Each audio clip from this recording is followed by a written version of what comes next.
Di Masjid Al-Falah Surabaya itu setelah karyawannya dibanding ke Jogokarian dia lebih maju. Di pintu utama masjid itu diletakkan brankas. Brankas Pak, jadi nggak bisa diangkat berat itu. Ternyata kalau tahun sebelumnya itu setahun cuma sekitar ya infaknya itu 200-an miliar itu, meningkat hampir 500 miliar itu. Karena banyak bendel.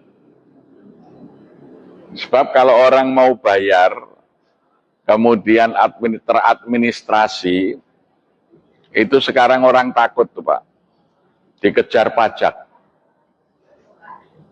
Jadi dilaporkan di keuangan masjid, ada infak dari Bapak H, sekian ratus juta gitu. Petugas pajak baca, didatangin orang ini. Loh ini kok belum dilaporkan ini pajaknya. Jadi orang nyumbang masjid aja malah jadi repot dikejar oleh petugas pajak sekarang ini ya. Karena negara kita yang kaya raya ini belum untuk rakyat. Jadi rakyatnya masih harus bayar pajak ya. Saya ke Bangka Belitung itu saya nanya gubernur di sana, Pak Gubernur, APBD Provinsi Bangka Belitung itu berapa? Oh, 1 tahun 1,3 triliun. Ternyata timah yang dikorupsi di Bangka Belitung itu 300 triliun. Jadi sebenarnya tanpa pajak itu bisa lebih dari 200 tahun dari hasil timah yang dikorupsi aja sudah cukup itu. Ya. Nah, bayangkan sekarang ini laut aja sudah bisa dijual pakai sertifikat kok. Sebentar lagi mungkin langit juga dikapling-kapling. Ini. Jadi apa yang menjadi sebab? Sebabnya orang baik tidak mau menjadi pemimpin. Karena dosanya para pengurus masjid yang melarang bicara politik di masjid. Akibatnya politisi-politisi jahat dan busuk yang menjadi pemimpin di negeri ini. Ya, sampai DKM-nya ingatkan, Pak, jangan bicara politik di masjid ya. Akhirnya raja korupsi itu jadi presiden. Untung kita cuma juara 3 ya. Ya gitu. Jadi akhirnya koruptor-koruptor itulah yang duduk jadi anggota dewan, yang duduk jadi wali kota, duduk jadi gubernur, duduk jadi komisaris perusahaan. Karena dosanya para pengurus masjid yang melarang rakyat melek politik lewat khutbah-khutbahnya di masjid. Kalau kita mau membangun Indonesia yang baik, masjid harus memberikan pendidikan politik kepada rakyat. Di Indonesia itu kelemahannya cuma satu, rakyat tidak bisa milih pemimpin, itu saja. Karena apa? Karena masjid tidak mendidik rakyat untuk ngerti cara memilih pemimpin. Itu dosanya DKM-DKM yang melarang ceramah dan khutbah di masjid tentang politik. Masjid itu rumah siasah. Baik itu siasah, rumah untuk mendidik politik bagi rakyat. Insya Allah nanti lahir dari masjid pemimpin-pemimpin yang baik. Ya, jadi jangan sampai setiap khotib mau naik, Pak jangan bicara politik. Wah, kalau di Masjid Jogokarian, khotib yang tidak bicara politik coret, tidak boleh khutbah. Itu, jangan sampai penakut-penakut menjadi khotib. Dulu Khalifah Malik bin Marwan datang Jumatan, khotibnya karena melihat khalifah datang mendoakan mudah-mudahan khalifah panjang umur, sehat. Malah khalifahnya marah, kamu turun, kamu belum bisa khutbah. Khalifah Malik bin Marwan naik mimbar, ngajari kepada khotib caranya khutbah. Kalau ada khalifah, ada penguasa yang datang Jumatan, ingatkan. Innallaha ya'murukum bil adli wal ihsan wa itaidil qurba wa yanha 'anil fahsai wal munkari wal baghi ya'idukum la'alakum tadzakkarun fala dzikrullahi akbar. Nah, maka sekarang banyak khotib yang membaca itu, tapi hanya membaca kok, tidak menuding pejabat yang duduk di situ. Mestinya innallaha ya'murukum bil adli. Sesungguhnya Allah memerintahkan kamu hai khalifah berbuat adil, berbuat ihsan. Nah, itulah ceramah politik di masjid, maka lahirlah khalifah-khalifah yang bagus. Pemimpin-pemimpin yang bagus. Ya, tapi sekarang ini ada DKM yang kena penyakit kolonial. Di masjid tidak boleh bicara politik. Tapi tidak boleh di masjid itu berkampanye partai politik, tidak boleh. Karena nanti memecah belah umat. Ya, oh, masjid ini milih partai A, masjid ini milih enggak. Tapi cara memilih pemimpin itu harus diajarkan. Kita ini mengalami kemunduran luar biasa. Indonesia merdeka tahun 45, sarjana itu masih sedikit, Pak. Tapi kita memilih presiden itu Insinyur Soekarno. Insinyur lulusan ITB zaman Belanda, ijazahnya asli dan jelas.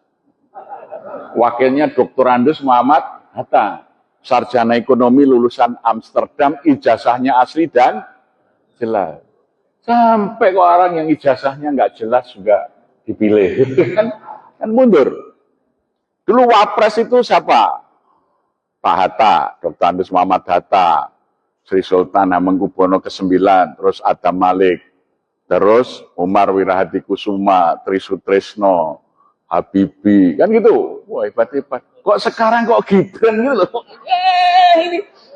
Inilah dosanya DKM itu kan. Ketika rakyat tidak dididik memilih pemimpin, akhirnya yang plongo bisa memimpin negeri ini. Ya. Nah, jadi rubahlah ketakutan menjadi keberanian. Walam yakhsha illallah. Jangan pernah takut kecuali hanya kepada Allah. Insya Allah kita akan dapat pemimpin-pemimpin yang baik. Rakyat akan sejahtera. Hanya masjid yang bisa melakukan perubahan. Bukan lewat partai politik. Maka Bung Karno dulu tanggal 15 Mei tahun 45, dia mengatakan begini.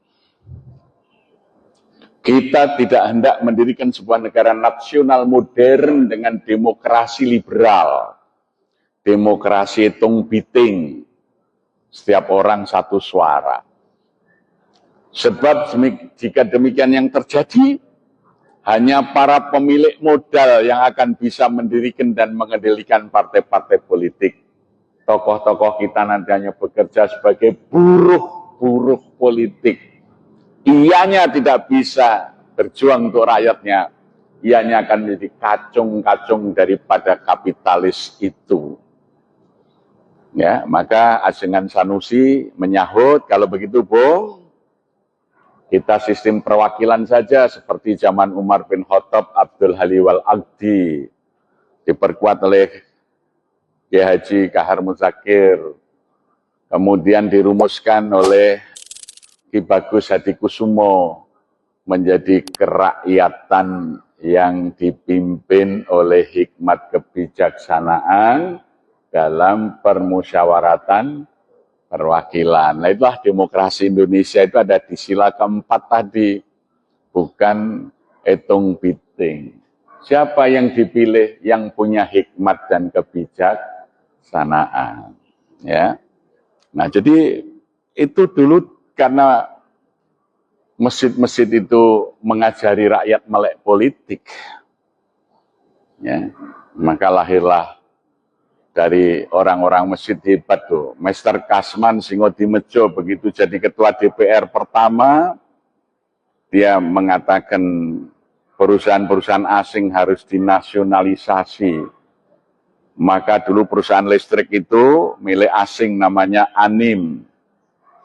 Algemene Nederlands Indie Electric Maskapai, perusahaan umum listrik Hindia Belanda.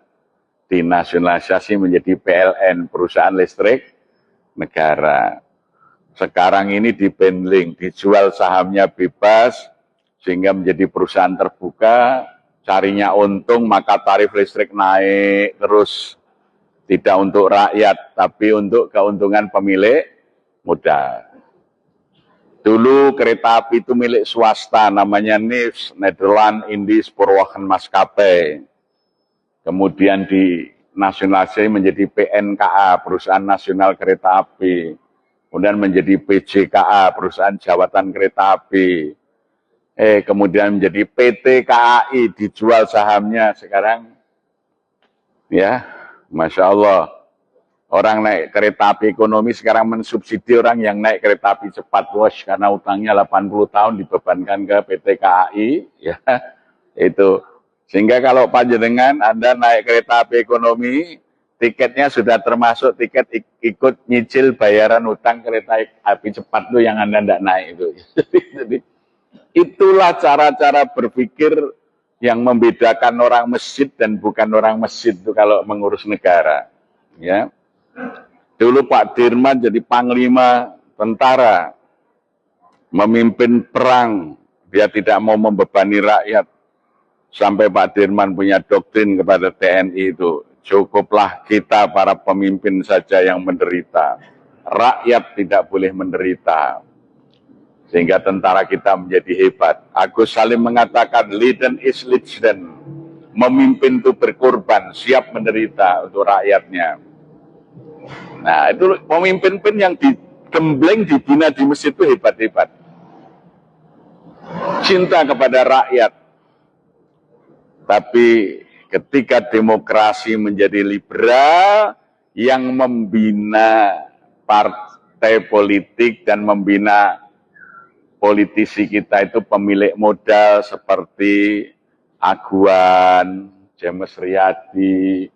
Akhirnya pagar laut aja nggak ngerti siapa yang pasang, lautnya sudah dikapling-kapling. Masya Allah, negeri ini mau kemana? Itu masjid harus bisa mengembalikan daulat rakyat. Nah itulah, kalau DKM-nya hidup, insya Allah bangsa ini akan menjadi bangsa yang maju dan sejahtera. Maka tanggung jawab kita sebagai orang masjid cukup besar, ya, mengembalikan rakyat ini ke dalam martabat kemuliaan dan kesejahteraannya. Dari masjid kita siapkan pemimpin-pemimpin bangsa. Terima kasih. Assalamualaikum warahmatullahi wabarakatuh.